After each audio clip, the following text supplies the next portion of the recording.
Hello boys and girls, it's Witchy Wednesday. It's been a while, hasn't it? Now, for those of you who only watch my Witchy Wednesday videos, I know there's one or two of you, I am sorry for my prolonged absence. I have moved house twice since June, and the first time I had to condense down from a 3-bedroom house to somebody else's spare room, literally, and then I've finally got my own flat. So this is my own flat. Welcome. It's pretty, isn't it?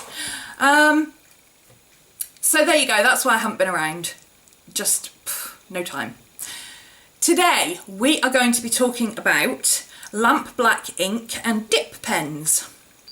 If you received the August pagan parcel from Crafting Magic in the UK and you saw this and this and thought, what do I do with them? I don't know, it's scary. I'm going to teach you, okay? Don't worry.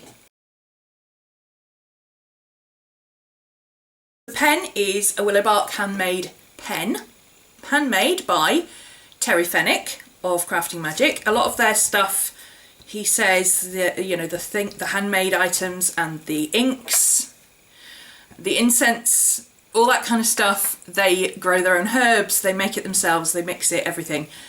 Oh, I love that. Anyway, this is a dip pen. You can see that it has a nib. Simple as that. It looks a lot like a fountain pen, except that there's nowhere in here to put ink. For those of you who are not familiar with dip pens and fountain pens and cartridge pens, etc., a fountain pen is a pen that comes with fancy nib and some way of putting ink into the pen itself. Now sometimes it'll be, this is literally what holds the ink, sometimes it has a converter, sometimes it has this is a whole piece and it's all part of the same contraption. This is actually a converter, it's one I put in to convert this to a fountain pen with a fountain of ink from, this is the same pen, the original, and this is the cartridge version, which holds a cartridge. See? These are the, you probably use these at school, the ones where you take the cartridge out, you slap a new one in, Bob's your uncle, you're done. For those of you who are a bit more traditional, your fountain pens might be better. Entirely up to you. They all basically have the same types of nib. There are multiple different types of nib, etc., etc. You can swap and change them out. It's very simple. Honestly, it's not as confusing as it sounds. A dip pen is one that you dip into the ink. Now, again, there are various different types. You have one that has a reservoir underneath. So this literally has a little chamber underneath to hold ink. You have a suction pen, which is like the Chinese brush pens. This is made from a hollow piece of bamboo and the ink literally goes up into the hole, and that works in exactly the same way as a traditional quill pen. The principle of a quill pen or anything like that is very simple.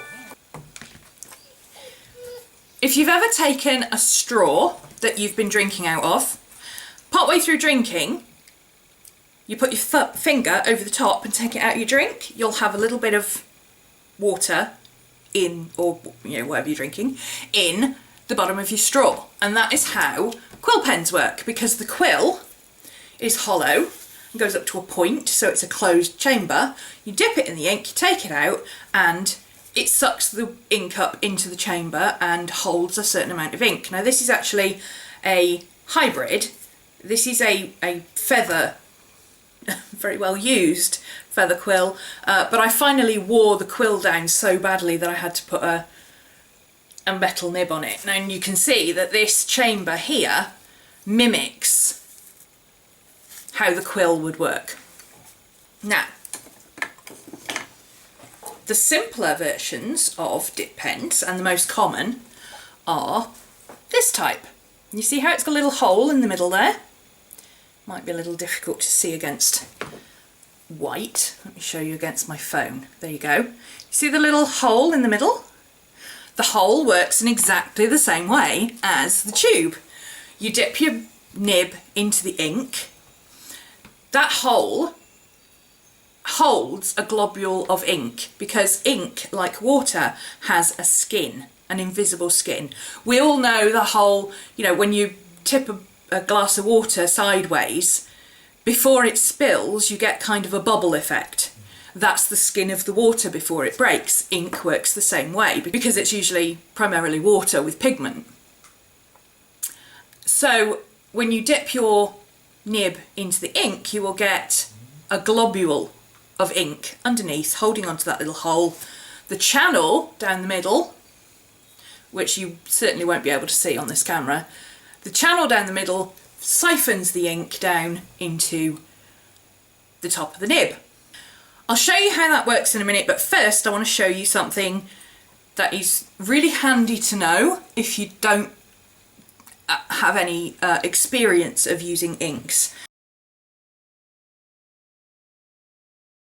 If you're using a large bottle of ink, a big glass bottle of ink, or you have a ink well, then oh my god, you've got an ink well, lucky you, because I want one. And secondly, you have a steady base to put your ink in. It's not going to spill over because they're usually heavy glass.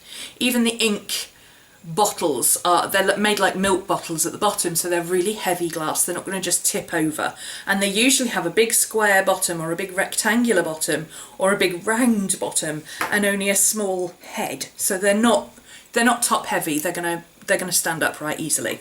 This is not going to stand upright easily. One small knock on the table, this is going to fall over.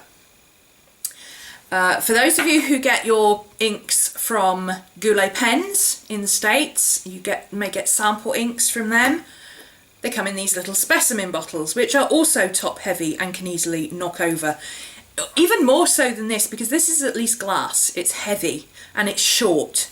Whereas these are, not only are they tall and plastic, but if you look there, there's a good ½ inch where there's no weight in the bottom. So even just dipping your pen in and out of this, you can knock it over really easily. Now, the easiest way to deal with that is to obviously use a pipette and decant your ink into a suitable holder, such as a proper inkwell, or quite a deep glass egg cup will work really well as well. But if you're like me and you like to change your inks regularly and you really don't want to have that kind of mess going on, what I suggest you do is get a votive holder. Now this is the size of a tea light holder.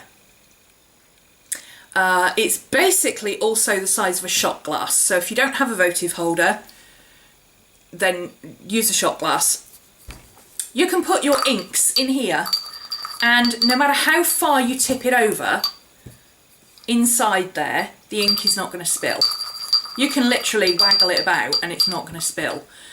It's not going to spill until you get the holder itself past 45 degrees. So past that point, your ink is going to spill. But it's still going to end up in the holder, it's not going to go all over the table.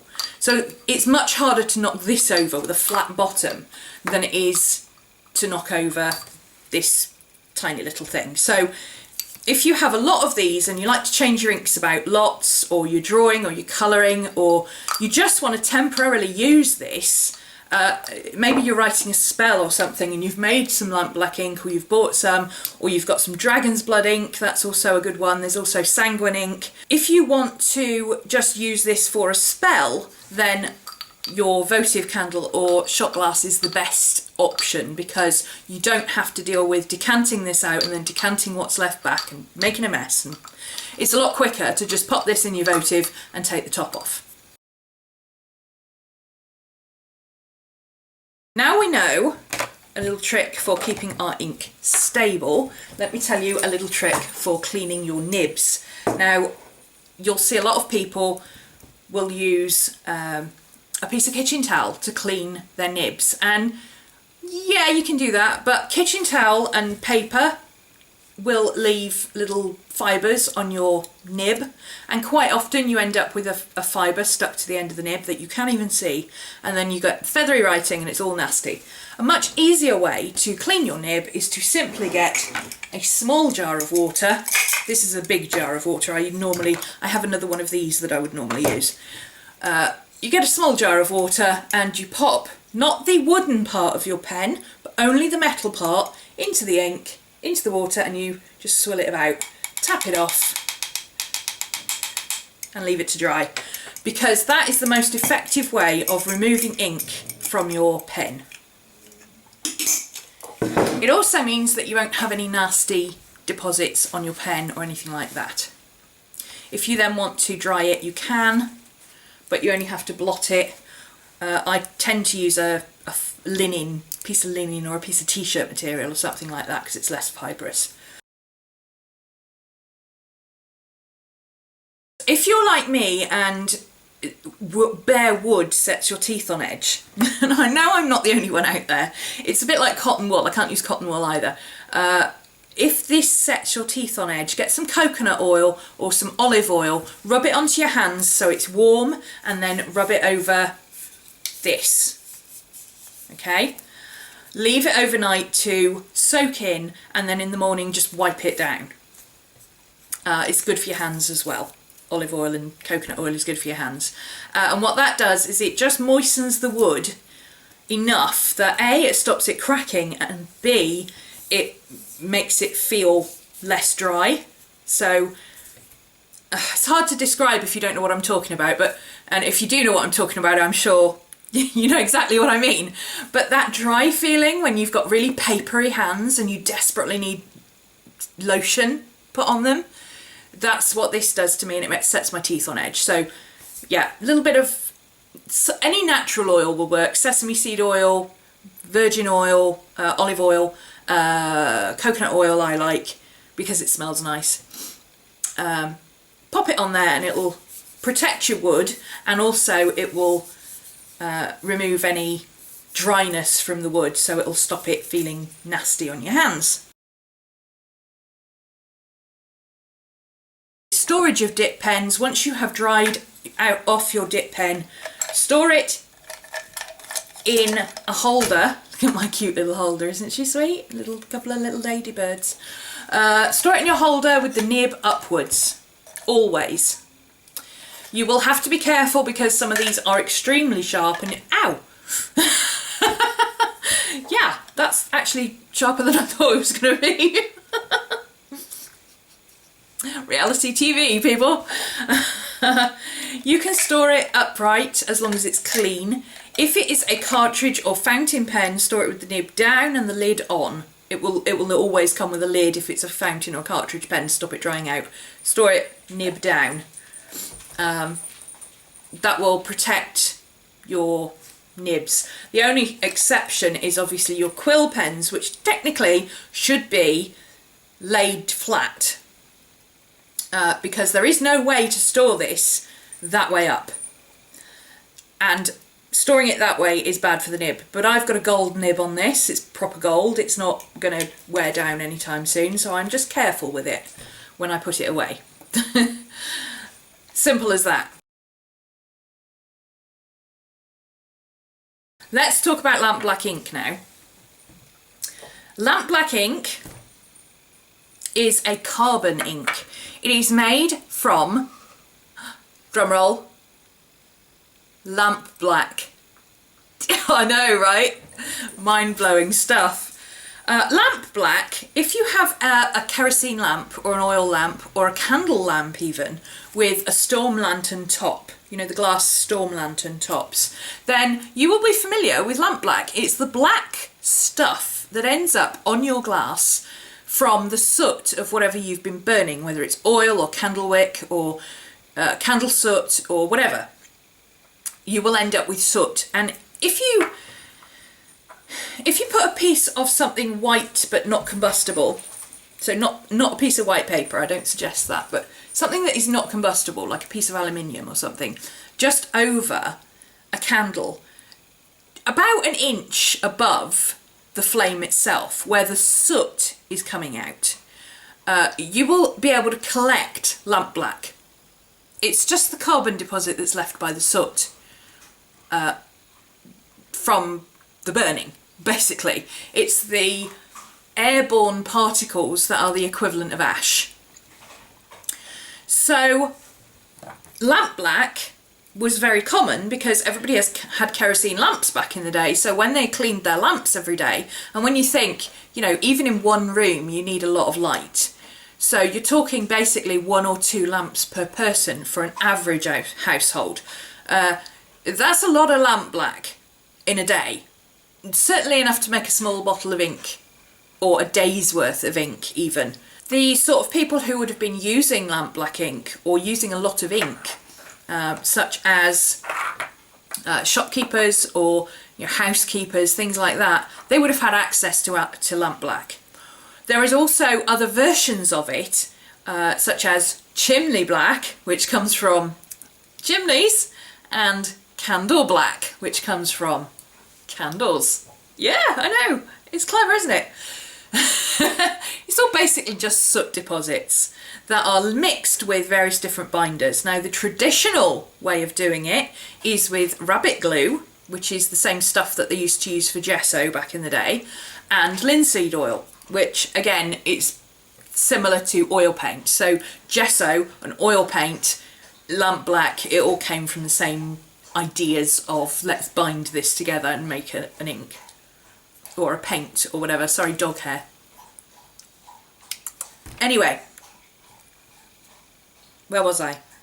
Yes, it all comes from the same idea, that you mix water and a binder and an agent with a pigment, and boom, you've got ink, paint, dye, whatever. Lampblack ink is traditionally made with linseed oil. Now, you don't always use linseed oil these days. It's common to use commercial gum arabic, but a lot of magical vendors will make their own lampblack ink with linseed oil and various other ingredients. Some people even put essential oils in it, which you'll know once you take the lid off. You'll know if there's been essential oil. A lot of people put myrrh in it just to make it smell nice, I think, because carbon is a bit whiffy. If you do not have access to lampblack ink, you can purchase one of these. These are the carbon pen from Platinum. They come with carbon cartridges or a bottle of carbon ink, and they are what they say on the tin. They are ink made from carbon. Now this ink is basically bulletproof. It's waterproof, it's oil proof, it's fade proof, it's light proof, it's everything proof. Traditional lampblack, it depends what it's made with and how it's made. If it's got linseed oil in, then it should, in theory, be waterproof, but that doesn't necessarily mean it won't run. That just means that if your paper got wet, you would still be able to read what was there. It wouldn't just, you know, wash away into a wash of colour. You would still be able to read it. Proper, well-made waterproof ink is literally waterproof. You could soak your paper in water and you could take it out and nothing would have run. But very often with lampblack, because it's a hybrid of oil and water and various other things, you'll find that a lot of the dye or ink will come out of the paper, but you'll still have an impression of it left. One of the reasons it's used for magical purposes is because it is the bulletproof ink. You know, it's not going anywhere. Once you've used carbon ink, you're not getting rid of it. Not completely. The only way to obliterate carbon ink is to colour it over with more carbon ink, and, you know, it's still there. You know, magical intention, you've still written it, okay? It's still there. It's the equivalent in the journaling world of writing your thoughts on your page to get rid of it because you don't want to have them in your head, but you don't want to keep them either, and then gessoing over the top. You still wrote them. The intention was still there. They still happened. They are still out in the ether. So for magical purposes, you want to be a little bit careful with what you write down with lampblack ink, especially if it is the bulletproof kind. Caveat, be careful what you wish for, basically. So that is a little quick history of ink or Lampblack ink and traditional dip pens. Ta-da! Thank you very much to Terry Fennick for including these in the August box for Pagan Parcel. I am not sponsored to say that, I buy my own, but I do happen to like Pagan Parcel. I'll put a link down below to show you what I got in this month's Pagan Parcel with these, because honestly, for the price of, I think it's £15 we pay for it, just under £15 including shipping, and the quality and the amount that you get, and the fact that you get at least 1 or 2 handmade items, plus all the herbs are hand grown and hand dried and everything, it's more than worth the price. So little shout out there to Terry and his missus who do all this. And in the next video I'm going to show you, for those of you who already knew all this and didn't need to know about Lampblack ink, you just want to know how to use it, I'm going to show you first of all how to get your ink out of a wax topped bottle and how to use your ink with a dip pen.